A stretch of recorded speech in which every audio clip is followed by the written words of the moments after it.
आपको सरकार आपकी यहाँ पर मांगे मानेगी?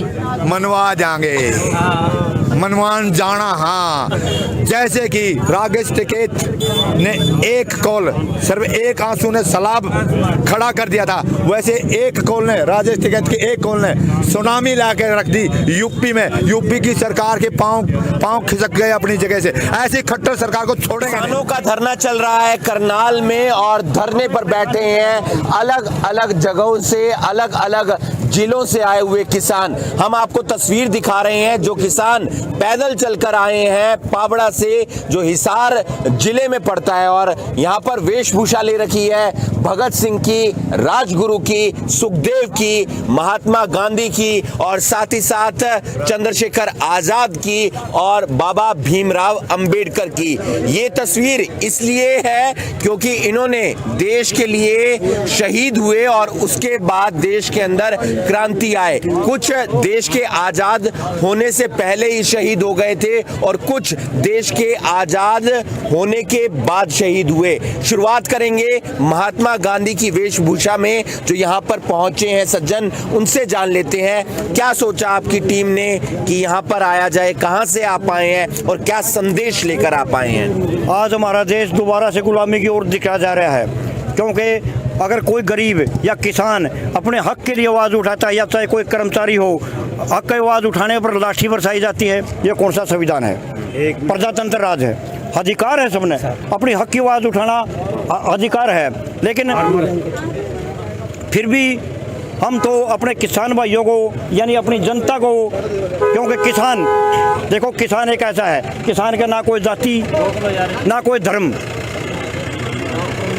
आप मीडिया वाले हो, आप थोड़े वैसे भी ले जाओगे मेरी बात नहीं, ये मैं खोल के बता देता हूँ कि किसान की कोई जाति नहीं होती, हर जाति में किसान होता है। और किसान का कोई धर्म नहीं होता, हर धर्म में किसान होता है। सिख भी किसान है, हिंदू भी किसान है, मुस्लिम भी किसान है, ईसा भी, मसीहा भी किसान है। यानी कि हम हर धर्म का और हर जाति के किसान हैं। मैं तो पूरी जनता को, भारतीय जनता को यही चेताना चाहता हूँ कि हम 9 महीने से अगर शांतिपूर्वक लड़ते आ रहे हैं और आगे 9 साल तक चाहिए आंदोलन चले और हमने लड़ना पड़े, लेकिन हम अपने हक तो लेके हटेंगे, लेकिन हमें शांति। और क्या लेकर आए हैं आप साथ? ये किसान की रोटी रोजी रोजगार है, औजार जिससे किसानी करता है, हल चलाता है बैलों के साथ। मैं एक छोटा सा किसान हूँ और किसान ही मेरी जात है। मेरा गांव बावड़ा है, हिसार डिस्ट्रिक्ट और हरियाणा। नाम श्री ओम प्रकाश कुल्लू। मैं किसानी ही करता हूँ और किसान का ही बेटा हूँ। किसान का को अन्नदाता भी कहा जाता है। किसान एक ऐसी कौम है कि भारत की सब जनता का पेट भरता है, उसको अन्नदाता कहते हैं। किसान भूखा सो जाता है पर जनता को भूखा नहीं सोने देगा। तो आप देख सकते हैं अलग अलग जगहों से यहाँ पर पहुंचे हैं तमाम किसान अपनी वेशभूषा के अंदर। हमारे साथ और किसान भी मौजूद हैं, क्या कुछ कहना चाहेंगे, कहां से आप आए हैं और क्या कुछ कहना चाहेंगे? हिसार जिला गांव बावड़ा। क्या वेशभूषा आपने धारण की है और क्या संदेश देना चाहते हैं? तो आप भगत सिंह के लुक में हैं, क्या कुछ संदेश देना चाहते हैं आप? ये एकता और भाईचारा बनाए रखे, जय जवान जय किसान। आप कौन से लुक में और क्या संदेश देना चाहते हैं? राजगुरु के रूप में हूँ। मैं यही संदेश देना चाहता हूँ कि जवान और किसान सब एक है, सब एक ही रहे, किसी के बकावे में ना। 23 मार्च 1931 को भगत सिंह, राजगुरु और सुखदेव को फांसी दे दी गई थी और वो देश के लिए शहीद हो गए थे। और एक संदेश देने का प्रयास किया गया है तमाम किसानों की तरफ से जो हिसार से चलकर पैदल करनाल में पहुंचे हैं। भीमराव अंबेडकर के लुक में जो हैं हम उनसे जान लेते हैं। आपने यानी कि भीमराव अंबेडकर ने संविधान लिखा देश का, उन्होंने कहा कि सभी जातियां एक समान हैं, सब एकजुट होकर चलें, और आपने उनका लुक अपनाया है। क्या संदेश देना चाहेंगे यहाँ के किसान? देखिए, उन्होंने 36 बिरादरी को एक समान लाकर खड़ा किया था। ये सरकार आपस में फूट डालो, राज करो की नीति अपनाई हुई है। बाबा साहब को ये तो मान ही नहीं रहे। उसको जो सम्मान मिलना चाहिए था बाबा साहब अम्बेडकर को वो सम्मान तो कहाँ मिला? उन्होंने नारी सम्मान को अपने जो पुरुष के बराबर में लाकर खड़ा किया था। ये बेटी बचाओ बेटी पढ़ाओ का नारा दे करके बलात्कार के बलात्कार और जो ये कर रही है, मर्डर पर मर्डर, दहेज का है, तो ये कहाँ का कानून है? और क्या संविधान में ये लिखा हुआ था कि निहत्तों पर वार करेंगे? जो किसान बैठे हैं, निहत्ते बैठे हैं, उसके ऊपर लाठीचार्ज, पानी की बौछार, आंसू गैस की गोलियां या रबड़ की गोलियां चलाकर उसको घायल करेंगे या उसका मतलब जान से मार देंगे। तब तक पाबड़ा से आए हैं आप, पैदल आए हैं? पाबड़ा से आए, पैदल हमारी छठी यात्रा है। हम जहाँ भी कहीं भी, जैसे मुजफ्फरनगर हुआ, टिकरी बॉर्डर पर तकरीबन हम लोग जाते हैं। और जैसे तिरंगा यात्रा थी, तिरंगा यात्रा पर भी हम पहले बरवाड़ा होकर के हर टोल से लगता है यहाँ हिसार जी, हिसार में भी हम लोग पैदल चल के ना पूरे डोर टू डोर पैदल चलते, जन संदेश देते हैं, अमन शांति 36 बिरादरी का साथ, किसान एकता जिंदाबाद, जय भीम जय भारत। लगता है आपको सरकार आपकी यहाँ पर मांगे मानेगी? मनवा जाएंगे, मनवान जाना हाँ। जैसे कि राकेश टिकैत ने एक कॉल, सिर्फ एक आंसू ने सलाब खड़ा कर दिया था, वैसे एक कॉल ने, राजेश टिकैत के एक कॉल ने सुनामी ला के रख दी यूपी में। यूपी की सरकार के पांव खिसक गए अपनी जगह से। ऐसी खट्टर सरकार को छोड़ेंगे नहीं। हम तो है ना किसान है, किसान है, सांप की मुंडी पकड़ के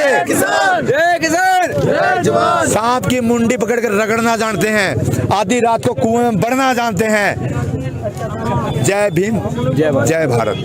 हमारे साथ एक और शख्स हैं जो यहाँ पर पहुंचे हैं, एक अपने नए अंदाज में, एक अपने नए लुक में। 140 लोग तकरीबन आए हैं पाबड़ा हिसार से और पैदल चलकर आए हैं। 6 यात्राएं अब तक कर चुके हैं, अलग अलग जा चुके हैं। ये लुक आप देखिए, ये लुक याद दिलाता है चंद्रशेखर आजाद की, जिन्होंने अपने आप को हमेशा आजाद रखा, जो गोरों के फेर में कभी नहीं फंसे। वही अंदाज, वही मूछें, और ये बताते हैं कि जिस तरीके से जहां जहां किसान आंदोलन आगे बढ़ रहा है, इनकी पूरी टीम वहां तक पहुंच रही है। क्या कुछ कहना चाहेंगे? क्या संदेश लेकर आपकी पूरी टीम यहां पहुंची है? हम 26 जनवरी से लगातार पैदल यात्रा पे, जहाँ पे भी किसानों पे अत्याचार होता है या फिर कोई कॉल आती है, वहाँ पे हम प्रदर्शन करते हुए, लोगों को जागरूक करते हुए और उनको नई ऊर्जा पैदा करते हुए निकलते हैं। और जहाँ तक हम देखते हैं कि हमारा रास्ते में जिस प्रकार से नारेबाजी के साथ स्वागत किया जाता है, उससे ये लगता है कि मेरे नौजवान साथी, बुजुर्ग और सभी हमारे साथ हैं।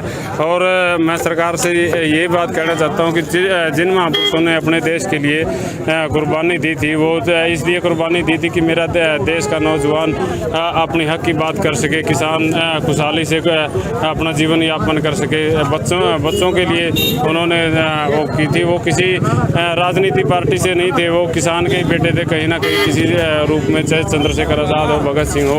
आज वो भगत सिंह का एक छोटा सा नमूना जैसे हमारे उसमें मैं कहना चाहूँगा कि राकेश टिकैत की तरफ से भी हो रहा है, क्योंकि उसके जो पिताजी थे वो भी किसान को, हाँ महेंद्र सिंह टिकैत जी, वो भी किसानों के लिए हक की लड़ाई लड़ते लड़ते अपने जीवन पूरा कर दिया। और अब राकेश टिकैत जी भी भगत सिंह की तरह काम कर रहे हैं। तो हमें अपने आप पे गर्व भी है कि हम ऐसे किसान नेता के उसमें पैदा हुए हैं, पर हमें एक अफसोस भी है अपने आप पे कि हम ऐसे भारतवर्ष में भी पैदा हुए हैं जिन महापुरुषों ने अपने जीवन को कुर्बान कर दिया, और उस भारतवर्ष में ऐसे नेता आएंगे जो इस देश को बेच खाएंगे। आप भी साथ आए हैं? हाँ जी, क्या साथ कहना चाहेंगे ताऊ जी? जिला हिसार गांव पापड़ा, इस दोनों के हिसाब में जी सब रेली बेच दी, गाड़ी बेच दी, किसान बेच दिया, मिलिट्री बेच दी। इसमें जी मोदी साहब ने आपका हक लेकर खतरा है। हाँ जी, आड़े बैठे। हाँ जी, कितने दिन बैठोगे? आड़े जी 9 साल हो जी, हम उठते नहीं जी। और दिल्ली बैठे हैं 9 महीने हो गए, और आड़े कितने दिन हो जी, नहीं अपना हक दे रहे हैं। तो आप देख सकते हैं अलग अलग जगहों से किसान आए हैं, पूरे अंदाज में आए हैं, एक लुक के साथ आए हैं। कोई भगत सिंह का लुक अपनाए हुए है और कोई चंद्रशेखर का लुक अपनाए हुए हैं। ये तस्वीर आप देख सकते हैं, सभी एक साथ हैं और यहाँ से आगे बढ़ते हुए नजर आ रहे हैं। इस वीडियो को आप ज़्यादा से ज़्यादा शेयर कीजिए। आप ये तस्वीर देख रहे थे करनाल के जिला सचिवालय के बाहर से, जहाँ से पापड़ा हिसार जिले से पैदल चलकर 140 लोग, 140 किसान पहुंचते हैं और जब पहुंचते हैं यहाँ पर तो फिर उनका जो अंदाज होता है, जो उनका लुक होता है, कोई भीमराव अंबेडकर लुक में आता है, कोई भगत सिंह लुक में आता है, कोई शहीद राजगुरु लुक में आता है, कोई शहीद सुखदेव लुक में आता है, कोई शहीद चंद्रशेखर आजाद लुक में आता है और एक संदेश देते हैं कि हम अपनी मांगे, अपने हक लेकर रहेंगे। इस वीडियो को आप ज्यादा से ज्यादा शेयर कीजिए और बाकी तमाम खबरों के लिए आप जुड़े रहिए करनाल ब्रेकिंग न्यूज के साथ।